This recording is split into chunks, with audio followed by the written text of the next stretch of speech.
Hi there, it's Karen Brown of Just Get It Done Quilts. Have you ever found a pattern you just love, but it's not in the colors that you want to use?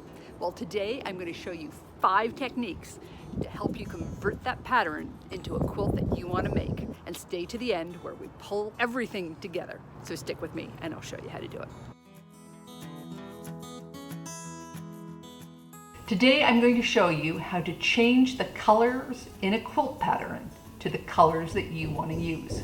This is part 4 on my series on quilt color theory. So if you haven't watched the 3 other ones, go watch them now. I'll put a link up above and then come back and join us.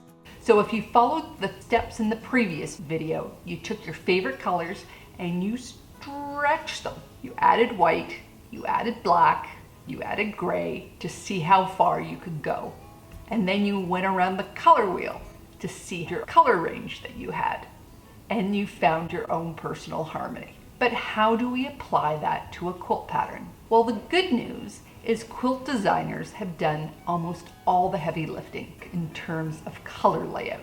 They show you where the highest saturation should be, the lowest saturation, the highest value, the lowest value, and the highest contrast. The bad news is that before they publish, they probably only have the opportunity to make the quilt pattern in maybe 1 or 2 colorways. If they're lucky, they have some pattern testers and they can add a couple more. But there's just so many color varieties out there, chances are it's not one of yours. So this is how we turn their color zone into your color zone. The first is just change the color version. As we saw in video number 1, every color hue has an infinite variety of tints, shades, and tones. So chances are this quilt is in the colors that you like, but just not the version of the color that you like. So it's a simple shift to take that tone and change it to a shade. Here's an example. Here's a pattern called Tranquil Waters by Tula Pink. She has used her saltwater line here in a wonderful wash of colors. Saltwater uses Tula's usual colors in the tone range, which means that this quilt colors lean to the gray side. Now take a look at this quilt by Gone Aussie Quilting. She has shifted all the colors from tones to bright tints and shades by using Tula Pink's Zuma line. I will have a link below to all these patterns in the Quilt Makers.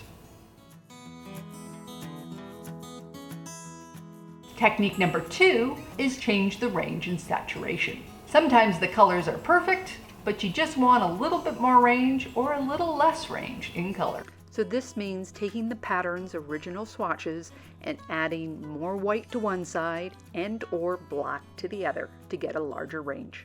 And if you want a smaller range, you do the opposite.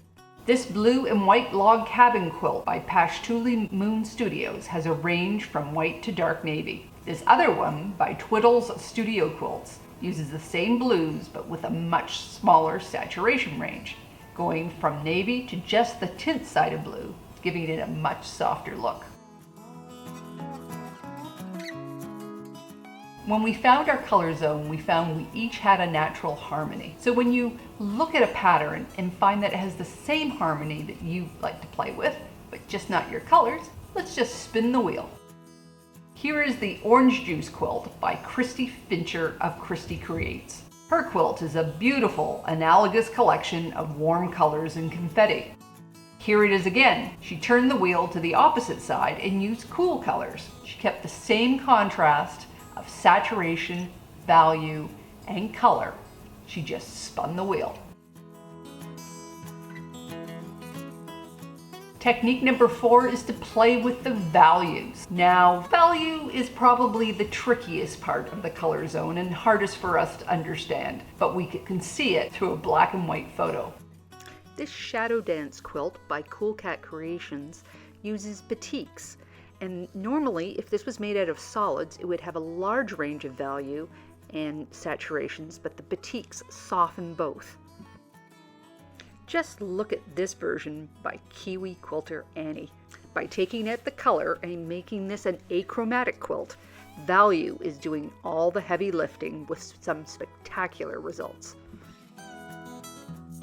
You can also invert value. Here is the Terrace Quilt Pattern by Violet Craft. I saw this quilt at QuiltCon and it is gorgeous. I love this Tiger Lily, which is a medium to low value color. The white is very desaturated and is of the highest value. Take a look at this version by Donna at XOXO. She has inverted the value. The yellow is much higher in value than the gray. So there's still good contrast in this pattern, but your eye is pulled into the quilt a different way.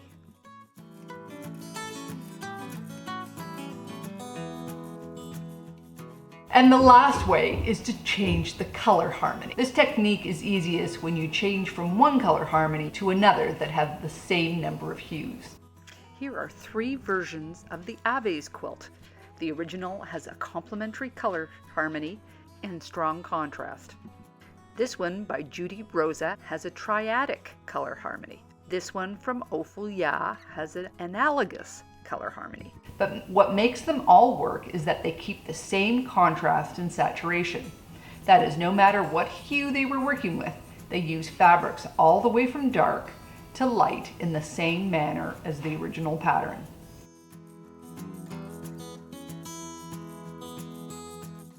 Okay, so how do you actually do that? I've got a planning sheet. You can download it from my website, the same place you downloaded the color wedges and the color harmony sheet, at justgetitdonequilts.com, and I'll post a link below in the notes.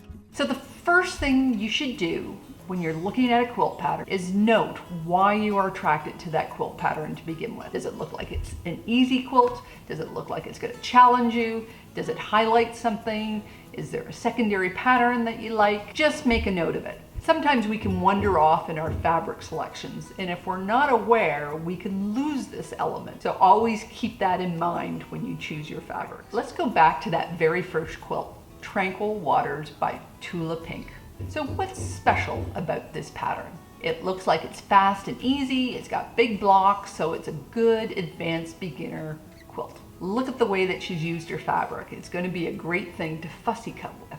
And the one thing that I'm very aware of is even though it's a zigzag, it's not a super sharp edge between the colors. It's not a Charlie Brown zigzag. It's a gentle wash of color, which is something we should try and maintain. So let's take a look at the colors and harmony and start filling in our worksheet. What hues do they use? And let's mark them on this color wheel. So I found most of these colors in the tones range on the aqua card, the red-blue card, and the yellow-green card. And if you mark it on the color wheel, you'll see that it's a split complementary color harmony. And if we look at a black and white photo, we can see that the range in value is quite low. That's what gives us this wonderful wash of colors. So Tula's patterns are wonderful. She gives you color swatches of all the fabrics to use. So here I would just attach them to my sheet in the alternate columns so I leave space for the fabric swatches I am going to use. What do we want to do with it? So now it's time to go and take a look at your color zone. And let's see how you can apply your ranges to the ranges in this pattern. Are you using the same hues? Are you using the same variation of the color, whether it be tints, tones, or shades? Do you have the same range and saturation? Are you using the same color harmony? And do you have the same value? If the answer is no to any of these questions, you need to use one of the 5 techniques to shift the colors. So here's an example. So a friend told me last week that this was her color zone. If we mark them on the color wheel, we can see that this is an analogous harmony. So we switch around the colors to match the color wheel. We're playing with tints and shades here, and we have a high range in value. I know if we use the same range and saturation as my color zone, we're going to get strong zigzags, and I don't want that. So I'm going to reduce my range here, which will also lower my value range to match the pattern. We still need to have a conversation about choosing fabric pattern for your quilt, but for now, use this as a guide for your color zone. Now, truly, most of the time when we're making a quilt and we're shifting the colors, we do several different shifts. You can do as many of these shifts as you want to.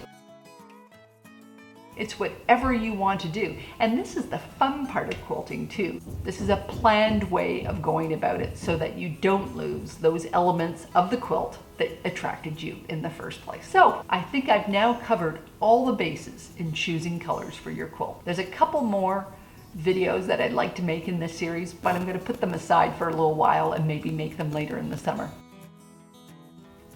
So I hope after watching these 4 videos, you have the confidence to choose colors for your quilt. Please put any questions down in the comments below and I will answer them. I also have a lecture and a workshop if you'd like to invite me to your guild. Just drop me a line at justgetitdonequilts@gmail.com. Please share it on your Facebook page or within your guild if you have any friends that could use this. Please give it a thumbs up. Don't forget to subscribe, hit the bell if you want to be notified when I make new videos. You can also find me on Facebook and Instagram at Just Get It Done Quilts. So take care and I'll see you next time.